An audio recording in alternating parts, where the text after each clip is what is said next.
भारत की तरफ एक प्रभावशाली पश्चिमी विक्षोभ बढ़ता हुआ नजर आ रहा है। हालांकि अभी उसका इम्पैक्ट 17 जनवरी को फिलहाल नहीं दिखाई देगा। नमस्कार, बहुत बहुत स्वागत आपका मौसम तक चैनल पर। मैं हूं देवेंद्र त्रिपाठी।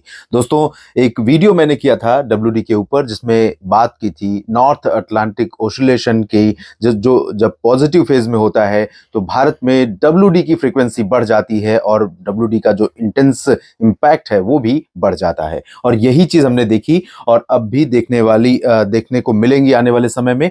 यहाँ पर अटलांटिक ओशन में आप देख सकते हैं जो जेट स्ट्रीम है यहाँ पर उठने के बाद आगे मेडिटेरेनियन सी पर ऐड कर रही हैं और ये कैस्पियन सी से होते हुए यहाँ पर जो डब्ल्यूडी बनेंगे वो आगे जब बढ़ेंगे तो उत्तर भारत के तमाम इलाकों को प्रभावित करेंगे और काफी इंटेंस वेदर सिस्टम आने वाले दिनों में हमें दिखाई दे सकते हैं भारत के ऊपर। और इन सिस्टमों का जो प्रभाव रहेगा वो न सिर्फ पहाड़ी इलाकों पर दिखाई देगा बल्कि मैदानी इलाकों पर भी होने की संभावना है। और आपको बता दूं कि 23 जनवरी को हो सकता है कि राष्ट्रीय राजधानी दिल्ली में जब फुल ड्रेस रिहर्सल कर्तव्य पथ पर हो रही हो तो उस दौरान हमें दिल्ली में बारिश देखने को मिले और दिल्ली समेत उत्तर भारत के मैदानी इलाकों में भी बारिश हो। इस बारे में हम अगले वीडियो में बात करेंगे। फिलहाल इस वीडियो में आइए जानते हैं 17 जनवरी को कैसा रहेगा मौसम। डब्ल्यूडी फिलहाल यहाँ पर अभी नहीं है और बहुत लाइट क्लाउड हैं जम्मू कश्मीर से लेकर उत्तराखंड के ऊपरी हिस्सों तक और साथ ही साथ उत्तर प्रदेश के तराई वाले जिलों में कुछ बादल आज थे और अरुणाचल प्रदेश तथा सिक्किम और उप हिमालयी पश्चिम बंगाल के ऊपर बादल थे जिसके चलते यहाँ पर कुछ जगहों पर मौसमी गतिविधियां हुई हैं।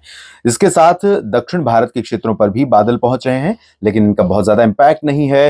बेंगलुरु समेत त्रिवेंद्रम, कोयम्बटूर और कन्याकुमारी, पंबन, तंजावुर इन भागों पर बादल आज दिखाई दे रहे हैं लेकिन इन बादलों से बारिश होने की संभावनाएं ना तो आज रही हैं और ना ही कल दिखाई दे रही हैं। आइए जानते हैं अगले 24 घंटों में कहां पर शीतलहर का शिकंजा और कसेगा, क्योंकि शीतलहर से उत्तरी राजस्थान के तमाम शहरों में लोगों का जनजीवन दोबारा बहुत बुरी तरह से प्रभावित हुआ है। जहां चूरू में आज सुबह मिनिमम टेम्परेचर सामान्य से 2.5 डिग्री सेल्सियस नीचे रिकॉर्ड किया गया, जो कि सामान्य से 8 डिग्री नीचे था। और यहाँ पर पानी जम गया, लोगों के खेतों में पड़ी ओस भी बर्फ के टुकड़ों के रूप में नजर आई और यही हाल रहा चूरू के अलावा सीकर में और आसपास के राजस्थान के तमाम शहरों में, दक्षिणी हरियाणा में और साथ ही साथ दिल्ली में भी 1.4 डिग्री सेल्सियस टेम्परेचर रिकॉर्ड किया गया सफदरजंग में, जो कि बहुत कड़ाके की ठंडी वाला दिन था। सुबह थी, उसके बाद धीरे धीरे ठंडी हवाएं चलने लगी और धूप निकल आई तो आसमान साफ हुआ तो धूप निकली और मौसम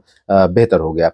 18 और 19 जनवरी से उत्तर भारत के पर्वतीय क्षेत्रों में मौसम बदलेगा। उससे पहले अगर इस मॉडल को देखें तो यहाँ पर आप देख सकते हैं कहीं भी ज्यादा एक्टिविटी दिखाई नहीं दे रही है सिवाय अरुणाचल प्रदेश और आसपास के कुछ एक भागों में, खासतौर पर सिक्किम में गैंगटोक और सिलीगुड़ी, जलपाईगुड़ी, दार्जिलिंग में, यानी उप हिमालयी पश्चिम बंगाल का जो ये वाला पोर्शन है, ये वाला सिक्किम से बिल्कुल सटा हुआ और बांग्लादेश से सटा हुआ, असम से सटा हुआ, इन भागों में कुछ बादल रह सकते हैं और कहीं कहीं पर बूंदाबांदी या हल्की वर्षा हो सकती है, लेकिन इसकी भी प्रोबेबिलिटी बहुत ज्यादा नहीं है। कह सकते हैं कि 50% चांसेस भी नहीं है। अरुणाचल प्रदेश के ऊपरी इलाकों में कई जगहों पर बारिश होने के आसार हैं। वजह डब्ल्यूडी का इम्पैक्ट है जो उत्तर भारत के भागों को प्रभावित करने के बाद यहां पर पहुंचा है और यहां कई इलाकों में बारिश और बर्फबारी हो सकती है।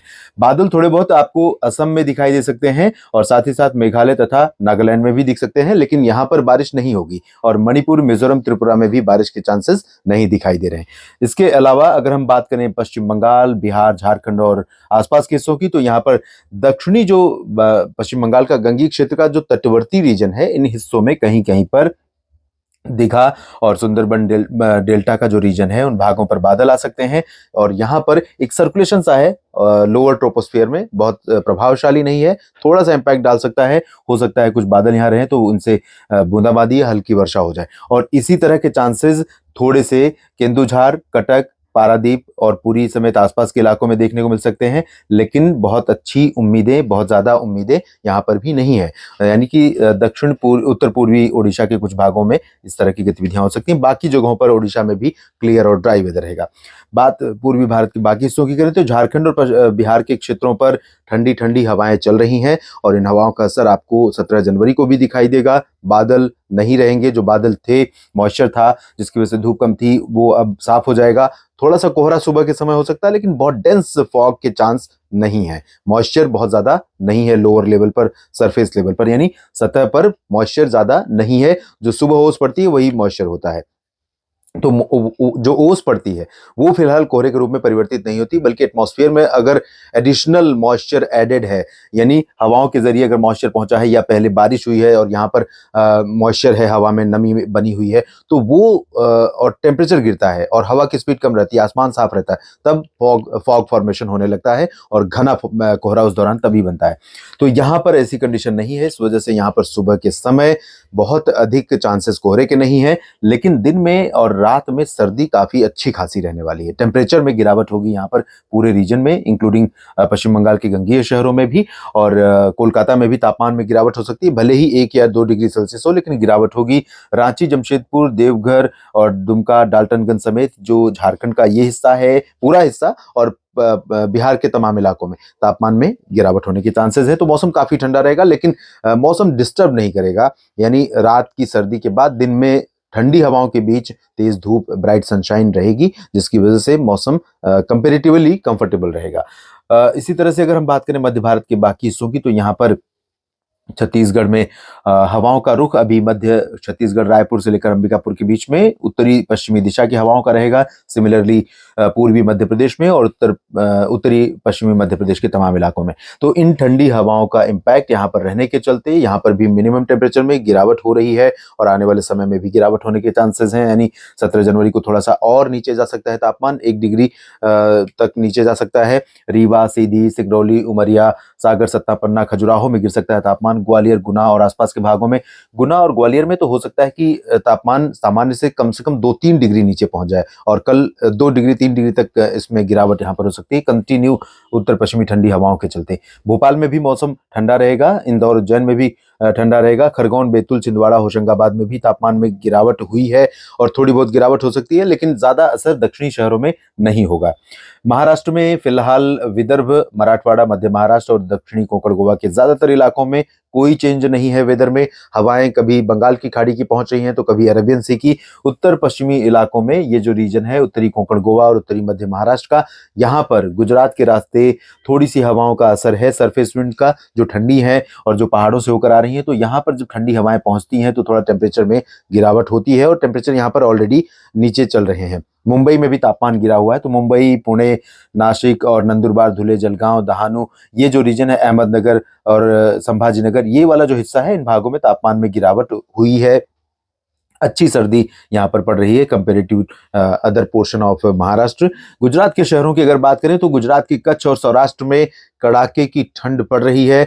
इस बार लगातार उत्तर पश्चिमी दिशा की हवाएं पाकिस्तान के रास्ते यहां पर पहुंच रही हैं, जिस दौरान डब्ल्यूडी उत्तर भारत में प्रभाव दिखा रहा होता है और मैदानी इलाकों में ठंडी हवाएं नहीं पहुंच रही होती हैं, उस दौरान भी इस बार ऐसा देखने को मिला कि पाकिस्तान के रास्ते ऊपरी पहाड़ी इलाकों से ठंडी हवाएं यहां पहुंची हैं और यहां पर कोल्ड वेव चलती रही।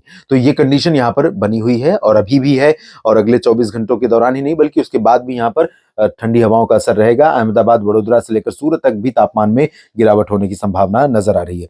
साउथ इंडिया के क्षेत्रों में तेलंगाना, कर्नाटक के इंटीरियर पोर्शन और आंध्र प्रदेश की तटीय या रायलसीमा, तमिलनाडु और केरल, लक्षद्वीप, पुदुचेरी, इन सभी भागों में क्लियर और ड्राई वेदर रहेगा। कुछ बादल पुदुचेरी से लेकर कोयम्बटूर और कोचीन के बीच में यहाँ पर छा सकते हैं। थोड़े बहुत बादल आपको बेंगलुरु और हसन मैसूरू में भी दिख सकते हैं, लेकिन ये बादल बहुत हाई और मीडियम क्लाउड होंगे, आएंगे और जाएंगे, ये बारिश देने वाले नहीं हैं। यहाँ इस तरह के मौसम की उम्मीदें आमतौर पर रहती हैं क्योंकि मॉइस्चर वाली बॉडी, वाटर बॉडी से घिरा हुआ रीजन है, तो यहाँ पर इस तरह की कह सकते हैं हवाएं लगातार चलती रहती हैं, जिससे बादल बनते रहते हैं।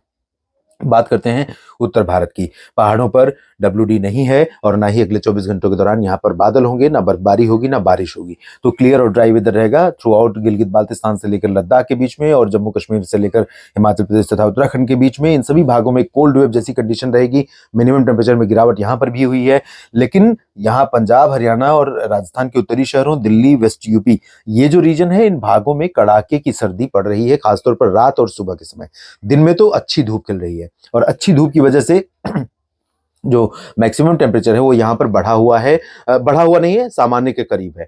तो ओवरऑल अगर आप देखें तो 2-3 दिनों का 4 दिनों के जो धुंध का मौसम था, उसके हटने के बाद जब डब्ल्यूडी आगे बढ़ा, ठंडी हवाएं चलनी शुरू हुई, तो वो जो सरफेस पर और लोअर ट्रोपोस्फियर में मॉइस्चर इकट्ठा हुआ था, जिसकी वजह से थोड़ा सा कुहासा, धुंध, थोड़े बादल, इस तरह का मौसम, थोड़ी धुंधला धुंधला आसमान दिखाई देता था, वो परिदृश्य बिल्कुल बदल गया है। और लगातार bright sunshine through out Amritsar से लेकर वाराणसी के बीच में, गंगानगर से लेकर जोधपुर के बीच में, इधर अंबाला से लेकर गुरुग्राम के बीच में, सभी जगहों पर आपको देखने को मिल रहा है। और यही मौसम अगले 24 घंटों के दौरान भी रहेगा। तो अमृतसर, फजीलका, फरीदकोट से लेकर पटियाला, लुधियाना और हिसार, सिरसा, फतेहाबाद, रोहतक, करनाल, अंबाला, पंचकुला समेत दिल्ली, एनसीआर, आगरा, मेरठ, मुरादाबाद, सहारनपुर, बरेली, झांसी, ललितपुर, कानपुर, वाराणसी, अयोध्या और प्रयागराज समेत इधर कोटा, सवाई माधोपुर से लेकर पूरा जैसलमेर, बाड़मेर और गंगानगर, इन सभी भागों में ठंडी हवाओं का असर रहेगा। तापमान गिरेगा, रात में सर्दी रहेगी। और हरियाणा के हिसार, सिरसा, फतेहाबाद से लेकर फजिल्का, फरीदकोट, अमृतसर और ये गंगानगर, सीकर, अजमेर, जयपुर, अलवर, ये वाला जो पोर्शन है, इन भागों में कई जगहों पर फ्रीजिंग पॉइंट पर ही मिनिमम टेम्परेचर रह सकता है अगले 24 घंटों के दौरान भी।